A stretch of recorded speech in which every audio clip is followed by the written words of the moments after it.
ராம் ராம், வாழ்க வளமுடன். Voice of காஞ்சி நேயர் அனைவருக்கும் இனிய மாலை வணக்கம். இன்னைக்கு நேற்றுக்கு ஆண்டாளை பற்றி பார்த்த மாதிரி இன்னும் மார்கழி மாசத்துல என்னென்ன விசேஷங்கள்லாம் செய்யலாம் செய்யக்கூடாது. மார்கழி மாசம்னாலே பூஜைக்கு உகந்த மாசம், வழிபாட்டுக்கு உரிய மாசம்னு எல்லாருக்கும் தெரியும். இந்த மார்கழி மாசத்துல நாம தவறா கூட இந்த 4 காரியத்தை செஞ்சிடக்கூடாது. அது என்னென்ன? மார்கழி ஒரு நாளைக்கு சாதாரணமாக நம்ம இறை வழிபாடு பண்ணினா நமக்கு அன்னைக்கு அந்த நேரத்துக்கான அந்த நாளுக்கான பலன் மட்டும்தான் நமக்கு கிடைக்கும். பட் மார்கழி மாசத்துல விடியற் காலையில அந்த திருப்பாவை சொல்றது, தீபம் ஏற்றுறது, கோலம் போடுறது, பக்கத்தில் இருக்கிற கோயிலுக்கு போய் அபிஷேகத்துக்கு கொடுக்கறது, இந்த மாதிரி சின்ன சின்ன வேலைகள்லாம் செஞ்சாக்க ஒரு நாளைக்கு செஞ்சா இந்த பூஜை நமக்கு ஒரு வருஷத்துக்கான பலன் கிடைக்கிறது. ஒரு வருஷம் நீ தீபம் ஏற்றி பூஜை பண்ணின பலன் கிடைக்கிறது. அப்படின்னா மீதம் இருக்கிற இந்த மார்கழி மாசத்துல இருக்கிற நாட்கள்ல நாம தவறாம இதை கடைபிடிக்க நமக்கு எப்பேற்பட்ட புண்ணியம் நமக்கு வந்து சேரும். அதனால நம்ம கார்த்தால பிரம்ம முகூர்த்த நேரம்னு 3லேருந்து 5 சொல்றோம். அதை 6ன்னு இப்போ எடுத்துக்கலாம். இப்போ இருக்கிற காலத்துல 6ன்னு எடுத்துட்டோம்னா 5 மணிக்கு எழுந்து குளிச்சு வாசல்ல கோலம் போட்டு, அந்த வீட்டு எஜமானி அம்மா தான் கோலம் போடணும். அதுதான் பூமி பூஜை. நம்ம வீட்டு லக்ஷ்மி தேவி நாம பூஜை பண்ணினா லக்ஷ்மி இன்னும் உங்க வீட்டுக்கு வந்துட்டே இருப்போம். இது ஒரு காரியம் ஆச்சா. அன்னைக்கு கோலம் போடுறது எப்படி போடணும்? கல்லுப்பொடியில, கோலமாவு கல்லுப்பொடி இருக்கு இல்லையா, அதுல போடாம அரிசி மாவுல போடணும். அந்த அரிசி மாவுல கொஞ்சோண்டு வேணா கொஞ்சம் கலந்துக்கலாம், இந்த இழை வரணுங்கிறதுக்காக.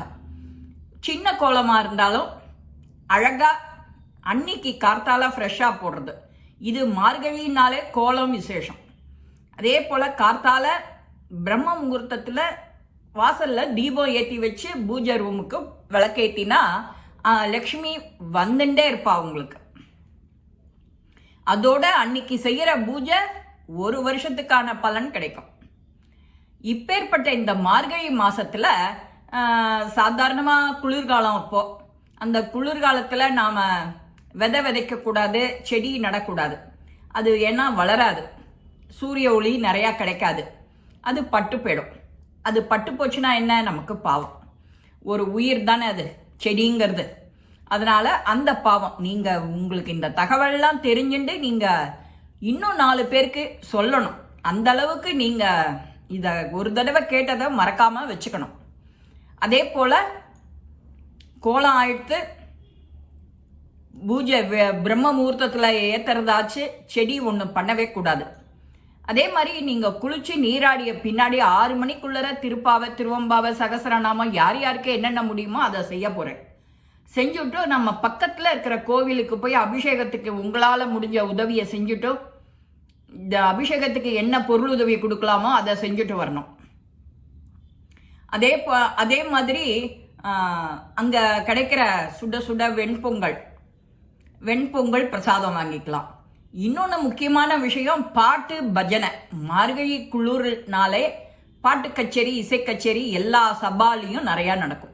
முடிஞ்ச அளவுக்கு அந்த சபால நிகழ்ச்சிகளில் கலந்துக்கலாம். இல்லை நீங்கள் போகிற இந்த கோவில்களில நீங்களே ஆரம்பிக்கலாம் இந்த பஜனை. சின்னதாக ஒரு டீம் மாதிரி ஒரு 5 பேர் 6 பேராக சேர்ந்து நாமாவளி சொல்கிறது, பஜனை பண்ணுறது, யார் யாருக்கு என்னென்ன தெரியுமோ அதை சொல்லி. நாமாக்கு கலிகாலத்தில் விசேஷம். நாம கேட்டாலும் சரி, சொன்னாலும் சரி. ஹரே ராம ஹரே ராம, ராம ராம ஹரே ஹரே, ஹரே கிருஷ்ண கிருஷ்ண, கிருஷ்ண கிருஷ்ணா ஹரே ஹரே. இந்த மாதிரி தான் ஆண்டாளும் அவளோட சின்ன வயசுல தன்னோட சிநேகிதிகளை எல்லாரையும் சேர்த்து அழைச்சிட்டு பஜனை பண்ணி பெருமாளையே கல்யாணம் பண்ணிக்கிறா. அப்படியே 2.5 கலந்துடுறா. ஸ்ரீரங்கத்துக்கு தன்னோட கல்யாண வயசுல அப்படியே கலந்து நோடுறா. மார்கழியில தீபம் ஏற்றுறதை பார்த்துட்டோம், கோலம் போடுறது பார்த்துட்டோம், பஜனை பண்ணுறதை பார்த்துட்டோம். இப்பேற்பட்ட இந்த விசேஷங்களெல்லாம் நாம் தவறாது இனி வரும் நாட்கள், இன்னொரு 25 நாள் இருக்குன்னு வச்சுக்கோங்களேன், இந்த 25 நாள் நாம் விடாத செஞ்சோன்னா நமக்கு ஒரு நாளைக்கு பூஜை பண்ணால் ஒரு வருஷம், அப்போ மினிமம் 25 வருஷம் நமக்கு கிடைக்கும் நம்ம வாழ்நாளில். அந்த மாதிரி இதை உங்கள் ஃப்ரெண்ட்ஸுங்களுக்கும் நீங்கள் சொன்னெல்லாம் அவளுக்கு நன்னா மனசில் ஏறும். அதே போல் தீபம் ஏற்றுறது நல்ல சுத்தமான நல்லெண்ணெய் இல்லைன்னா நெய் கலப்படம் இல்லாமல் வீட்டில் ஏற்றுங்கோ. அந்த காலத்தில் பெற வச்சுருந்தது வாசலில் இந்த மாதிரி ஐதீகத்துக்காக தான். கலர் கோலம் தான் போடணும்னு கேட்கல. அழகாக ஒரு பூசணி பூவை வச்சு சின்னதாக ஒரு கோலம் 2 நிமிஷத்தில் என்ன போட முடியுமோ அப்படி கூட போட்டுட்டு வரலாம் எல்லாமே. ஆனால் வீட்டு எஜமானி அம்மா தான் பண்ணணும், அதை நினைவில் வச்சுக்கோங்க. இந்த மாதிரி பூஜைகள் பண்ணினா லக்ஷ்மியோட எல்லா நலமும் வளமும் கூடிய நல்ல வாழ்வு நமக்கு நிச்சயம். 2025 வேற பிறக்க போகிறது, எல்லாருக்கும் அமோகமாக கிடைக்கும் இந்த மாதிரி வாழ்க்கை. இதை பண்ணினாக்க இதை எல்லாரும் பண்ணி பத்தாவதுக்கு துளசி அர்ச்சனை, துளசி மாலை, நாராயண நாராயண நாராயணா சொல்லலாம். நாமாவளினாலே என்ன நாராயணா, இவளோட திருப்பாவை, திருவம்பாவை, பள்ளி எழுச்சி இதெல்லாம் சொன்னாலே போகிறோம், பஜனையில் முடிஞ்சிடும். இந்த பஜனையோட உங்கள் ஃப்ரெண்ட்ஸை எல்லாரையும் சேர்த்து அழைச்சின்னு போகிறது ரொம்ப முக்கியம். இப்பேற்பட்ட கைங்கரியத்தை நீங்களும் தொடர்ந்து செஞ்சல்னா உங்கள் வாழ்வு நிச்சயம் பிரகாசம்.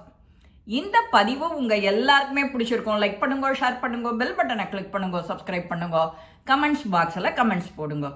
ஸ்ரீ மகாபெரிவா திருவடிகளே சரணம். நல்லதே நடக்கும். ஆனந்தமாக இருப்போம் நண்பர்களே. வாழ்க வளமுடன்.